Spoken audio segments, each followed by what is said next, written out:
નમસ્કાર ગુજરાત આજના મુખ્ય સમાચારની અંદર આપણે જાણીશું તો ખાસ જીતી જજો 10,000 રૂપિયાનો દંડ તો મોંઘવારી વધતા લોકોમાં ગુસ્સો મોદીજીની ભેટ આ યોજના તમારું ભાગ્ય બદલશે તો શું 2008 જેવી ફરી એકવાર મહામંદી આવશે તો 20 રૂપિયા ભરીને મેળવો 2 લાખ રૂપિયાની સહાય તો પોતાનું ઘર બનાવવા માટે મળશે પૈસા તો આટલા ખેડૂતોને 2000 રૂપિયાનો હપ્તો નહીં મળે લોન અને ખેડૂતોના દેવા માફી અંગે મોટી જાહેરાત તો ગરમીથી ચેતી જજો ખાસ કાળજી રાખજો અને આજના સૌથી મોટા ગુજરાત સમાચાર જાણીશું આજના વિડીયોની અંદર મિત્રો દરેક માહિતી દરેક સમાચાર જણાવો તો પહેલા જો તમે ખબર ગુજરાત ચેનલ પર પહેલીવાર આવ્યા તો ચેનલને અત્યારે સબસ્ક્રાઇબ કરી લેજો જેથી દરરોજના સમાચાર સૌથી પહેલા તમને મળી જાય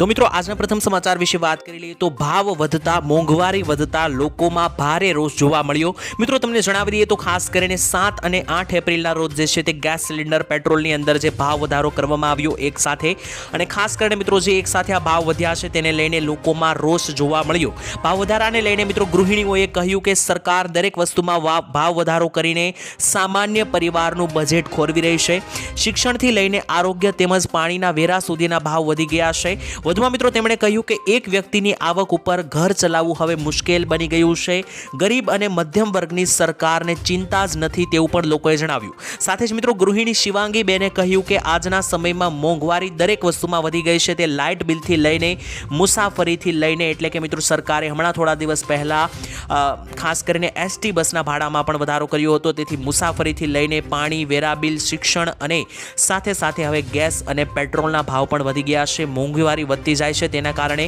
સામાન્ય માણસનું બજેટ જે છે તે ખોરવાઈ રહ્યું છે તો મિત્રો આ અંગે તમારું શું કહેવું છે કોમેન્ટમાં લખીને જણાવી દેજો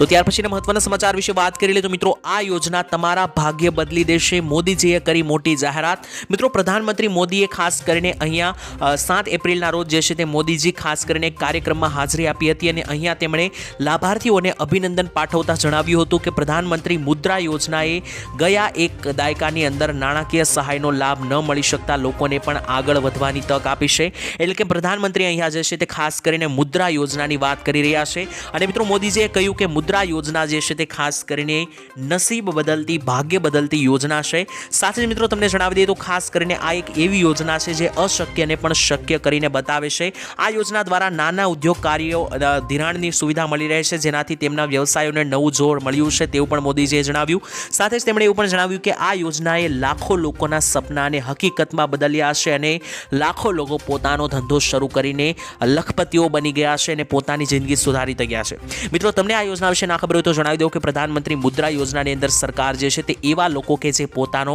નવો ધંધો શરૂ કરવા માટે માંગે છે વ્યવસાય શરૂ કરવા માંગે છે તેમને 10 લાખ રૂપિયા સુધીની લોન આપે છે તો મોદીજીએ અહીંયા એવું જણાવ્યું કે એવા લોકો કે જેમને પોતાનું કંઈક નવું શરૂ કરવું છે તેવા લોકોની જે છે તે ભાગ્ય બદલતી આ પ્રધાનમંત્રી મુદ્રા યોજના છે અને આ યોજનાથી ઘણા લોકોના સપનાઓ હકીકતમાં પણ બદલાયા ત્યારબાદના મહત્વના સમાચાર મિત્રો જોઈ લઈએ તો શું ફરી એકવાર 2008 જેવી મંદી આવશે મિત્રો તમને જણાવી દઈએ તો અત્યારે જે છે તે મોંઘવારી અને મહામંદી બંનેનો માહોલ ચાલી રહ્યો છે હાલમાં મિત્રો અત્યારે જે છે તે અર્થવ્યવસ્થા ઉપર ઘણા બધા સંકટો મંડાયેલા છે તેને લઈને મિત્રો જણાવી દઈએ તો અત્યારે સોશિયલ મીડિયા ઉપર એક શબ્દ ખૂબ જ વાયરલ થઈ રહ્યો છે તે છે મહામંદી આ શબ્દ મિત્રો એટલી હદે વાયરલ થઈ રહ્યો છે કારણ કે ડોનાલ્ડ ટ્રમ્પના જે ટેરિફો લાદવામાં આવ્યા ત્યારબાદ દરેક વિશ્વના દરેક દેશોની અંદર સ્ટોક માર્કેટ એટલે કે શેર બજારમાં મોટો ધડાકો જોવા મળ્યો તેને લઈને મિત્રો લોકોને એવું કહેવું છે કે શું ફરીવાર 2008 જેવી મંદી આવશે તો મિત્રો હાલમાં વૈશ્વિક અર્થવ્યવસ્થા ઉપર ઘણા બધા સંકટો છે જણાવી દઈએ તો પહેલું તો મુખ્ય કારણ એ હતું કે રશિયા અને યુક્રેન વચ્ચે જે યુદ્ધ ચાલી રહ્યું હતું તેને લઈને પણ મિત્રો અપડેટો જોવા મળી હતી આ મંદી જોવા મળી હતી તેની સાથે તેલ અને ગેસની ભાવ પણ વધી રહ્યા હતા તે પણ મુખ્ય કારણ એ છે કે યુદ્ધો જોવા મળ્યા આટલી વસ્તુ મિત્રો ઓછી હતી તેવામાં ખાસ કરીને અમેરિકા દ્વારા જે ટેરિફને લઈને સમાચાર આવ્યા છે ત્યારબાદ વૈશ્વિક સંકટ વધ્યું છે મિત્રો મંદી શા માટે આવતી હોય છે તેના વિશે તમને જણાવી દઈએ તો સૌથી પહેલા તો વૈશ્વિક સંકટને કારણે મંદી આવતી હોય છે એટલે કે યુદ્ધ અને રોગચાળાના પગલે પણ મોટા દેશોના અર્થતંત્ર ખોરવાતા હોય છે મંદી આવવાનું બીજું મુખ્ય કારણ છે મિત્રો બેંકોનું સંકટ એટલે કે જો બેંક લોન આપવાની બંધ કરી દે તો દેવાળું ફૂંકે છે અને કારોબાર ઠપ થઈ જાય છે ત્રીજું મુખ્ય કારણ છે મિત્રો મંદી આવવાનું સરકારી નીતિઓ એટલે કે વ્યાજ દર વધારવા અને ખોટા આર્થિક નિર્ણયોને લઈને પણ મંદી આવતી હોય છે તો મિત્રો 2008 જેવી ફરી એકવાર મંદી આવશે કે નહીં તે મિત્રો આપણને ભવિષ્યમાં ખબર પડી જશે કારણ કે ડોનાલ્ડ ટ્રમ્પ જે છે તે ખાસ કરીને ટેરિફને લઈને અવારનવાર સૂચનો કરી રહ્યા છે તો મિત્રો ત્યારબાદના મહત્વના સમાચાર જોઈ લે તો મિત્રો 10,000 રૂપિયાનો દંડ ફટકારવામાં આવશે. ખાસ દરેકે દરેક ગુજરાત અને ભારતના લોકો ચેતી જજો. મિત્રો જો તમારી પાસે પણ પાન કાર્ડ છે તો આ સમાચાર જાણવા ખૂબ જ મહત્વપૂર્ણ બનશે, નહીતર 10,000નો દંડ ફટકારવામાં આવશે. મિત્રો ભારત સરકારે પાન કાર્ડની વ્યવસ્થાને સુચારુ રૂપે લાગુ કરવા માટે પાન કાર્ડ 2.0 અભિયાન શરૂ કર્યું હતું. મિત્રો જણાવી દઈએ ખાસ કરીને તેના ઉપર જોર આપવામાં આવ્યું છે, કારણ કે 1961ના ઇન્કમ ટેક્સ એક્ટ મુજબ જેવા પણ એવા લોકો છે કે જે એક કરતાં વધુ પાન કાર્ડ રાખે છે તેવા લોકોને મિત્રો પાન કાર્ડ એકથી વધારે રાખવાની મંજૂરી નથી. આવા કિસ્સામાં મિત્રો ઘણા બધા લોકો જે છે તે એક પાન કાર્ડ જે ઓરિજિનલ હોય છે તેમની ડુપ્લિકેટ કોપી કઢાવીને રાખતા હોય છે. તો આવા ડુપ્લિકેટ પાન કાર્ડ હોય તો સરેન્ડર કરી દેવા, એટલે કે સરકારને સોંપી દેવા સરકારનું સૂચન છે. સત્તાવાર વેબસાઇટ ઉપર ચેક કરી શકાય છે તમારા નામે કેટલા પાન કાર્ડ છે તે તમને વેબસાઇટ ઉપર પણ જોવા મળશે. અને જો મિત્રો ડુપ્લિકેટ પાન કાર્ડ તમારી પાસે હશે અને તમે ઝડપાશો તો મિત્રો જે છે તે નિયમના ઉલ્લંઘન બદલ ખાસ કરીને 272B પ્રમાણે 10,000નો દંડ તમારે ચૂકવવો પડી શકે. તો જો તમારી પાસે પાન કાર્ડ છે તો એ મિત્રો મેક શ્યોર કરજો કે તમારી પાસે એક જ પાન કાર્ડ હોય, કારણ કે એકથી વધારે જો પાન કાર્ડ નીકળશે, ડુપ્લિકેટ કોપી નીકળશે તો 10,000નો ફટકો પડશે. તો ત્યાર પછીના મહત્વના સમાચાર મિત્રો જોઈ લે તો દરેક લોકોને મળશે 2 લાખ રૂપિયા સુધીની સહાય. મિત્રો તમને જણાવી દઈએ તો આ યોજનાની અંદર જે છે તે માત્ર ને માત્ર 25 થી 20 રૂપિયા આપીને નજીવા કિંમત ઉપર તમને 2 લાખ રૂપિયા સુધીનું રાહત પેકેજ મળે છે. આ યોજનાનું નામ છે મિત્રો ખાસ કરીને જીવન જ્યોતિ વીમા યોજના. આ યોજનાની અંદર મિત્રો ખાસ કરીને તમારે જે છે તે ખાસ તમે 500 થી 600 રૂપિયા આપીને પણ 2 લાખ રૂપિયા સુધીનો વીમો કવર કરાવી શકો. મિત્રો એવા લોકો, એવા ગરીબ લોકો કે જે મિત્રો મોટા વીમાનું પ્રીમિયમ ભરી શકતા નથી, એટલે કે વીમો લેવા માટે જે દર મહિને 1200-2,000 રૂપિયાના પ્રીમિયમ આવતા હોય છે, જો તમે તે ભરી શકતા નથી તો ચિંતા કરવાની જરૂર નથી. તમે હવે વર્ષે 400 રૂપિયા ભરીને પણ 2 લાખ રૂપિયા સુધીનું વીમા કવચ મેળવી શકશો. પ્રીમિયમની ચૂકવણી મિત્રો જે છે તે ખાસ કરીને દર વર્ષે જૂન મહિનાની અંદર કરવામાં આવતી હોય છે અને આ યોજનાનું નામ છે પ્રધાનમંત્રી જીવન જ્યોતિ વીમા યોજના. આ યોજનાની અંદર મિત્રો વ્યક્તિને 2 લાખ રૂપિયા સુધીનો વીમો આપવામાં આવે છે અને જો તે વ્યક્તિએ વીમો કવરેજ લીધું હોય અને મૃત્યુ પામે છે તો તેના પરિવારોને 2 લાખ રૂપિયા સુધીનો વીમો આપવામાં આવે છે. તો જો મિત્રો ખાસ કરીને તમારે પણ આ યોજનાનો લાભ લેવો હોય, આ વીમા યોજનાનો લાભ લેવો હોય તો તમે પણ કોઈ પણ બેંકમાં જઈને પ્રધાનમંત્રી જીવન જ્યોતિ વીમા યોજનાનું ફોર્મ ભરી શકો. તો ત્યાર પછીના મહત્વના સમાચાર જોઈ લીધું મિત્રો ઘાતક ગરમી, ખાસ કરીને દરેક લોકોએ કાળજી રાખવી. મિત્રો અત્યારે જે છે તે હીટ વેવની આગાહીઓ કરવામાં આવી રહી છે અને જે મિત્રો અત્યારે ઉનાળો ચરમસીમા ઉપર આવ્યો છે તેની વચ્ચે ખાસ ખેડૂતોએ ખૂબ જ કાળજી રાખવી પડશે, નહીતર પાક બરબાદી તરફ આગળ વધશે. જમીન જે છે તે ખૂબ જ જમીનમાં પણ નુકસાની જશે. તો આનાથી બચવા માટે શું કરવું તેને લઈને મિત્રો કેટલાક સમાચારો સામે આવ્યા છે. તો સૌથી પહેલા તો તમારા જે ઊભા પાક છે, ઊભા પાકને મિત્રો હળવું તેમજ વારંવાર પિયત આપવું, એટલે કે જે તમારા પાકો અત્યારે ખેતરમાં ઉભા છે તેને વારંવાર પાણી આપવું. વહેલી સવારે અને સાંજના સમયે જે છે તે પાણી આપવું. જમીનમાં મિત્રો ભેજનું પ્રમાણ જાળવી રાખવા પાકના અવશેષો અને પોલિથીન તેમજ માટી વડે જે છે તે આચ્છાદન રાખવું. તેની સાથે ફુવારા પદ્ધતિનો પણ ઉપયોગ કરવો જેથી પાકો બળી ના જાય. તેની સાથે પાકને ઊંચા તાપમાનથી બચાવવા માટે શાકભાજીના ખેતરમાં નીંદણ ન કરવું જોઈએ. નીંદણની સાથે મિત્રો બપોરના કલાકો દરમિયાન જે છે તે ખેતરની પ્રવૃત્તિઓ બંધ રાખવી જોઈએ, કારણ કે હમણાં મિત્રો એક એવો કિસ્સો બન્યો છે સૌરાષ્ટ્રની અંદર. એક ખેડૂત જે છે તેમને મિત્રો ગરમી અને હીટ વેવને કારણે મૃત્યુ થયું છે.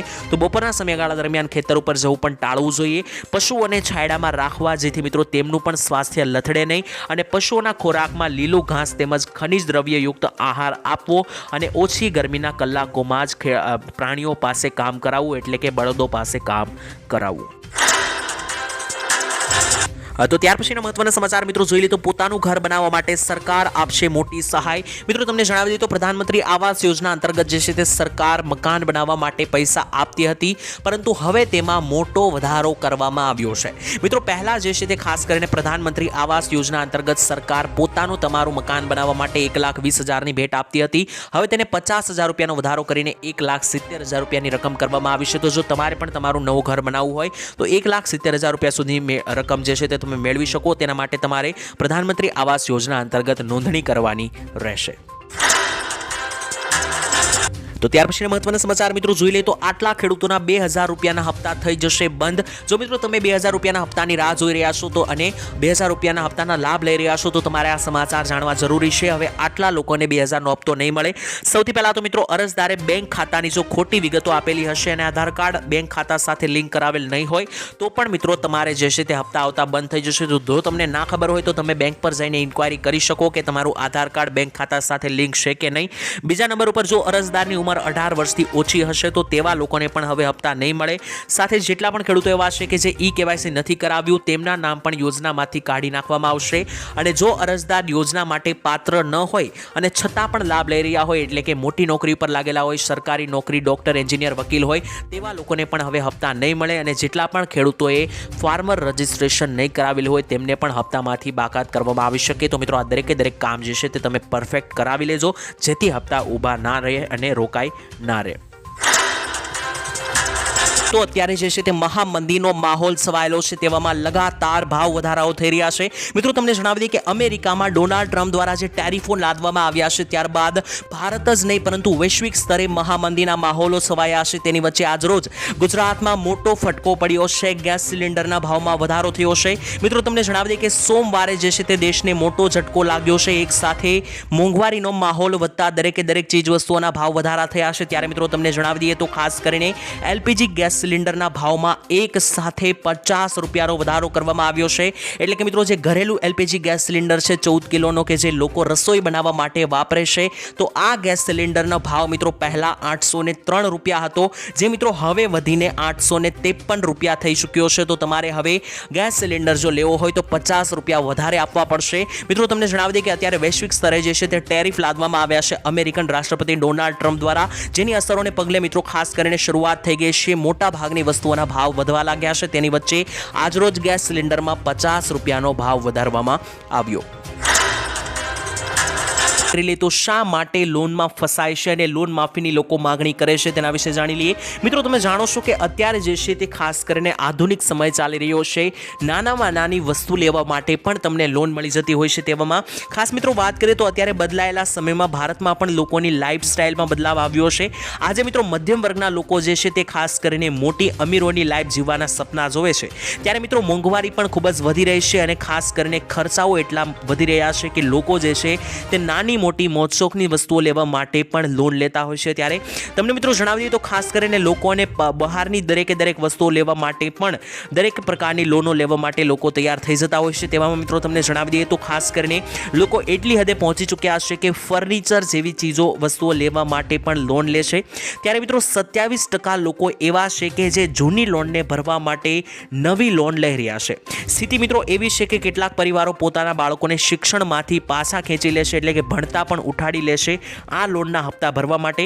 સાથે જ મિત્રો આ લોન જે છે તે ખાસ કરીને મધ્યમ વર્ગના લોકો જ નથી ફસાઈ રહ્યા, પરંતુ દરેકે દરેક ઉદ્યોગ સાથે જોડાયેલા લોકો, જેમાં ખેડૂતોનો સમાવેશ થાય છે, ગરીબ મધ્યમ વર્ગના લોકો, પછી મિત્રો કોઈ પણ પ્રકારનો વ્યવસાય કરતા હોય પરંતુ આ લોનનો શિકાર જે છે તે મોટા ભાગના લોકો થઈ રહ્યા છે અને નાનામાં નાની વસ્તુઓ લેવા માટે પણ લોન લઈને મિત્રો હપ્તા કરાવતા હોય છે. ત્યારબાદ હપ્તા પહોંચી વળતા ના હોવાથી પોતાના બાળકો કે જે પોતાનો અભ્યાસ કરી રહ્યા હોય છે તેમને પણ ભણતા ઉઠાડવા પડતા હોય છે. મિત્રો તમારું શું કેવું છે ખાસ કરીને આ બાબતે કોમેન્ટમાં લખીને જણાવી દેજો અને તમે કેટલી લોન લીધેલી છે તે પણ લખીને જણાવી દેજો. તો મિત્રો ત્યાર પછીના મહત્વના સમાચાર વિશે વાત કરીએ તો ગુજરાતના મુખ્યમંત્રી ભૂપેન્દ્ર પટેલની મોટી જાહેરાત. મિત્રો સીએમ ભૂપેન્દ્રભાઈ પટેલ સંબોધન કરતા જણાવ્યું કે પ્રધાનમંત્રી નરેન્દ્રભાઈ મોદીએ વિકસિત ભારતનો સંકલ્પ કર્યો છે. રાજ્ય સરકાર મિત્રો મહિલાઓના વિકાસ માટે અત્યારે કટિબદ્ધ છે. મહિલાઓના વિકાસ માટે સરકાર જે છે તે અનેકો યોજનાઓ લઈને આવી રહી છે અને મહિલાઓ સશક્તિકરણ પામે અને આગળ વધે તે માટે સરકાર પ્રયાસો કરી રહી છે. સાથે જ મિત્રો નેતૃત્વની અંદર મિત્રો માર્ગદર્શન આપતા મુખ્યમંત્રી ભૂપેન્દ્રભાઈ પટેલે એવું પણ જણાવ્યું કે વડાપ્રધાનના માર્ગદર્શન હેઠળ અત્યારે ડબલ એન્જિન ભાજપ સરકાર કામગીરી કરી રહી છે. રાજ્ય સરકાર મહિલાના વિકાસ માટે પણ સંપૂર્ણ રીતે કટિબદ્ધ છે અને આવનારા દિવસોમાં જે છે તે ખાસ કરીને મહિલા સુરક્ષા માટે પણ કામગીરી ચાલી રહી છે. આજે મહિલાઓ મોડે સુધી બહાર પણ નીકળી શકે છે રસ્તા ઉપર, તેવી પણ જાહેરાત મુખ્યમંત્રી ભૂપેન્દ્ર પટેલ દ્વારા કરવામાં આવી. એટલે કે ભૂપેન્દ્ર પટેલે અહીંયા એવું જણાવ્યું કે મોદી સરકાર જે છે તેને ડબલ એન્જિન સરકાર ગણવામાં આવે છે અને ડબલ એન્જિન સરકારની કામગીરીઓ અત્યારે જે છે તે વધી રહી છે. તો ત્યાર પછીના મહત્વના સમાચાર વિશે મિત્રો માહિતી મેળવી તો ખાસ કરીને મિત્રો એપ્રિલ મહિનાની શરૂઆત થઈ ગઈ છે અને હવે પાક ધિરાણ લોન જેટલા પણ ખેડૂતોએ લીધી હશે તેની નવા જૂની કરવાનો હવે સમય આવી ગયો છે. કારણ કે ઘણા બધા વિસ્તારોની અંદર મિત્રો ખેડૂતો દ્વારા પાક ધિરાણ ઉપાડવામાં આવે છે. મોટા ભાગના ખેડૂતો આ ધિરાણ ઉપાડે છે. અમુક જિલ્લાઓ અને ગામડાઓની અંદર તેને મિત્રો મંડળી પણ કહેવામાં આવે છે. તો આ પાક ધિરાણ જે છે તે હવે નવા જૂની કરવાના મહિનાઓ મિત્રો 2-3 મહિનાની અંદર પાક ધિરાણ જે છે તેની નવા જૂની કરવામાં આવશે. તેવામાં મિત્રો ખેડૂતો જે છે તે છેલ્લા 2 વર્ષથી એવી માંગ કરી રહ્યા છે કે પાક ધિરાણ લોનની અંદર થોડી ઘણી રાહત આપવામાં આવે। અને આટલું જ નહીં મિત્રો, તમને જણાવી દઈએ કે આ પાક ધિરાણ લોન માફીની જે ખેડૂતો માંગ કરી રહ્યા છે તે અંતર્ગત કોઈ પણ પ્રકારની ચર્ચાઓ કરવામાં આવતી નથી। તેનાથી જે પણ ખેડૂતોને એવી આશા હોય કે પાક ધિરાણ લોન માફ કરવામાં આવશે, તો મિત્રો તેવું થવાનું નથી, હમણાં તો દેખાતું નથી, તો આ આશામાં રહેવું નહીં। બીજી મિત્રો ખેડૂતોની એ માંગણી હતી કે પાક ધિરાણની અંતર જે છે તે ખાસ કરીને જ્યારે નવા જૂની પૈસા કરવાની થાય છે ત્યારે ખેડૂતો પાસે પૈસા હોતા નથી, ખેડૂતોએ લાખો રૂપિયાની લોન લીધેલી હોય છે અને આ પૈસા દેખાડવા માટે ખેડૂતોએ બહારથી વ્યાજે પૈસા લાવવા પડતા હોય છે। તો આની જગ્યાએ જો સરકાર ઓટો રિન્યુની સુવિધા આપે તો ખેડૂતોને માત્ર વ્યાજ જ દેખાડવાનું થાય છે, રકમ દેખાડવાની થતી નથી, તો તેવી સુવિધા આપવામાં આવે તેવી પણ ખેડૂતોની માંગણી છે। મિત્રો તમારું આ અંગે શું કહેવું છે? આવી સુવિધા આપવી જોઈએ કે નહીં? કોમેન્ટમાં લખીને જણાવી દેજો। તો ત્યાર પછીના મહત્વના સમાચાર વિશે મિત્રો માહિતી મેળવી તો ગુજરાતની મહિલાઓ 15,000 રૂપિયાની સહાય શા માટે આપવામાં આવતી નથી તેવા સવાલો ઊભા કરવામાં આવ્યા। મિત્રો આમ આદમી પાર્ટીના નેતા ઈસુદાન ગઢવીએ મહારાષ્ટ્રમાં ભાજપે ચૂંટણી પહેલા જે જાહેરાત કરી હતી તે વચનોને લઈને ખાસ માહિતી આપી। ખાસ કરીને મિત્રો મહારાષ્ટ્રની અંદર જે છે તે ભાજપ સરકારે ચૂંટણી ઢંઢેરોમાં એવી જાહેરાત કરી હતી કે મહારાષ્ટ્રની મહિલાઓને દર મહિને 3,000 રૂપિયાની સહાય જે છે તે આપવામાં આવશે। તેની વચ્ચે ખાસ કરીને મિત્રો વડાપ્રધાન મોદીએ મહારાષ્ટ્રમાં જે મહિલાઓને દર મહિને મળતી સહાયની જાહેરાત કરી ત્યારબાદ ઈસુદાન ગઢવી ગુજરાતના નેતાએ એવું જણાવ્યું કે ગુજરાતમાં પણ ભાજપની સરકાર છે, તો મહારાષ્ટ્રની મહિલાઓને જો દર મહિને રૂપિયા આપવામાં આવે છે તો ગુજરાતની મહિલાઓને શા માટે દર મહિને 1,000-2,000 રૂપિયા આપવામાં નથી આવતા?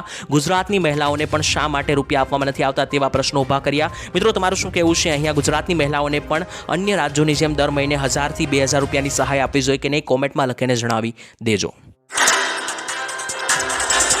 તો ત્યારબાદના મહત્વના સમાચાર વિશે મિત્રો માહિતી મેળવી તો ગુજરાતીઓને મોટી રાહત મળશે। મિત્રો તમને સમજાવી દઈએ તો સરકારી કર્મચારીઓને હવે સમયસર કચેરીઓ પર પહોંચવા માટે ફટકાર લગાવવામાં આવી છે। જણાવીએ તો મિત્રો સરકારી કર્મચારીઓની હાજરીને લઈને સામાન્ય વહીવટ વિભાગ દ્વારા મહત્વનો આદેશ બહાર પાડવામાં આવ્યો છે, જેથી ગુજરાતના લોકોને મોટી રાહત મળશે। હવે લાઈનોમાં લાગવું નહીં પડે। મિત્રો ખાસ કરીને એવા ઘણા બધા કર્મચારીઓ, ગુલ્લીબાજ કર્મચારીઓ હોય છે જેમના વિરુદ્ધ આકરા પગલાં લેવાનો સરકારે નિર્ણય કર્યો છે। સરકારી કર્મચારીઓ જે તે મિત્રો સવારે કામ ઉપર પણ લેટ આવતા હોઈએ છીએ, ખોટા બ્રેક પણ લેતા હોય છે અને સાંજે પણ વહેલા જતા રહેતા હોય છે। એવા અધિકારીઓ અને એવા જે કર્મચારીઓ છે મિત્રો તેમના વિરુદ્ધ જે છે તે પગલાં લેવામાં આવશે।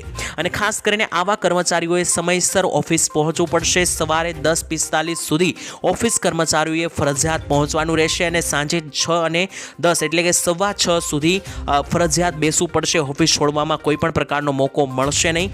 સવારે સમય કરતાં મોડા અને જો સાંજે સમય કરતા વહેલા જતા રહેશે તો તેવા કર્મચારીઓને રજા પણ આપી દેવામાં આવશે, જેનાથી મિત્રો લોકોને હવે પીસાવું નહીં પડે, લાઇનમાં નહીં ઊભું રહેવું પડે અને ખોટા ધક્કા નહીં ખાવા પડે। સામાન્ય જનતાના દરેક કામો ફટાફટ થશે।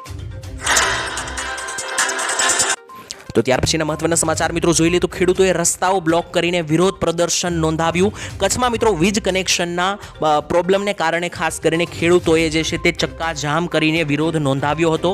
આ વિરોધ પ્રદર્શનમાં મિત્રો મોટી સંખ્યામાં ખેડૂતો ઉપસ્થિત રહ્યા હતા। ત્યારે જાણકારી મુજબ ઘોરાડ અભયારણ્ય વિસ્તારોની અંદર મોટી પવનચક્કી કંપનીઓને હેવી વીજ કનેક્શન આપવામાં આવે છે, જ્યારે મિત્રો અન્ય કંપનીઓને તો વીજળી આપવામાં આવે છે, પરંતુ ખેડૂતોને હેવી વીજળી કનેક્શન આપવામાં શા માટે આપવામાં આવતું નથી? આપવા માટે મનાઈ કરવામાં આવતા વિરોધ પ્રદર્શન જે છે તે કરવામાં આવી રહ્યું છે। ત્યારે આ મુદ્દે મિત્રો અગાઉ કચ્છ કલેક્ટરને આવેદનપત્ર પાઠવી રજૂઆત કર્યા છતાં પણ નિરાકરણ ન આવતા આજે મોટી સંખ્યામાં ખેડૂતો ઉપસ્થિત રહ્યા હતા અને વિરોધ નોંધાવ્યો હતો। અહીંયા મિત્રો ખેડૂતોનો એક મુદ્દો છે કે જો મોટી કંપનીઓને વીજળીનું કનેક્શન આપવામાં આવે છે તો ખેડૂતોને શા માટે આપવામાં આવતું નથી? તાત્કાલિક ખેડૂતોને વીજળી કનેક્શન આપવા માંગણી કરવામાં આવી હતી।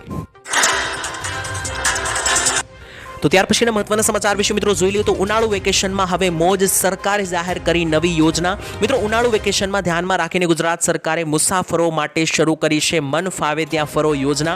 આ યોજનાની અંદર મિત્રો ખાસ કરીને દરેક ગુજરાતીઓ માત્ર 425 રૂપિયાથી લઈને 1,450 રૂપિયાની ટિકિટ લઈને 4 દિવસ અને 7 દિવસ સુધી ફરી શકે, ગુજરાતના કોઈ પણ ખૂણે મુસાફરી કરી શકે। જેમાં મિત્રો 425 થી લઈને 1,450 રૂપિયાની લોકલ એક્સપ્રેસ અને એસટી નોન એસી બસની અંદર મિત્રો તમને જે છે તે ખાસ કરીને સુવિધા ઉપલબ્ધ કરાવવામાં આવશે, જેમાં મિત્રો તમને એસી બસ સુધીની પણ સુવિધાઓ મળી શકે। મિત્રો તમને જણાવી દઈએ કે તમે ગુજરાતના ખૂણે ફરી શકશો અને એ પણ 7 દિવસ સુધી માત્ર ને માત્ર 1,450 રૂપિયાની ટિકિટ ખરીદીને। તો મિત્રો આ યોજનાનું નામ છે મન ફાવે ત્યાં ફરો યોજના, જેમાં તમે ઉનાળુ વેકેશનની મોજ માણી શકો। તો ત્યારબાદના મહત્વના સમાચાર વિશે મિત્રો માહિતી મેળવીએ તો હર્ષ સંઘવીની મોટી જાહેરાત, વ્યાજે પૈસા દેવાવાળા ખાસ ચેતી દેજો. મિત્રો તમને જણાવી દઈએ તો ગુજરાતમાં વ્યાજખોરી વિરુદ્ધ કરવામાં આવેલી કાનૂની કાર્યવાહી સંદર્ભે વિધાનસભા ગૃહમાં પૂછાયેલા ટૂંકી મુદતના પ્રશ્નનો જવાબ આપતા હર્ષ સંઘવીએ જણાવ્યું કે રાજ્યની અંદર અનેકો સામાન્ય, મધ્યમ અને ગરીબ વર્ગના લોકો જે છે તે ખાસ કરીને વ્યાજના ચક્કરમાં ફસાઈ રહ્યા છે. કારણ કે મિત્રો ગરીબ લોકોની ઘરે જ્યારે પ્રસંગ આવતો હોય છે અથવા તો તેમના બાળકોની ફી ભરવાની થતી હોય છે ભણવા માટે, તો આવી પરિસ્થિતિમાં મિત્રો ગરીબ લોકો પાસે પૈસા હોતા નથી અને આવા લોકો જે છે તે ખાસ કરીને ઊંચા વ્યાજે ધિરાણ લઈને વ્યાજખોરોના ચક્રવ્યૂહમાં ફસાઈ જતા હોય છે. વ્યાજખોરીની ચુંગલમાંથી આવા પરિવારોને મુક્ત કરવા માટે ભૂપેન્દ્ર પટેલની સરકારના માર્ગદર્શન હેઠળ ગૃહ વિભાગની સૂચનાથી ગુજરાત પોલીસે વિશેષ ડ્રાઈવના આયોજન કર્યા હતા તેવું હર્ષ સંઘવીએ જણાવ્યું. અને આ અભિયાન 1-2 મહિના માટે નહીં, પરંતુ આ તો દાનવો સામે લાંબી લડાઈ છે તેવું પણ હર્ષ સંઘવીએ જણાવ્યું. તો વ્યાજે પૈસા લેવા દેવાવાળા ખાસ ચેતી જજો.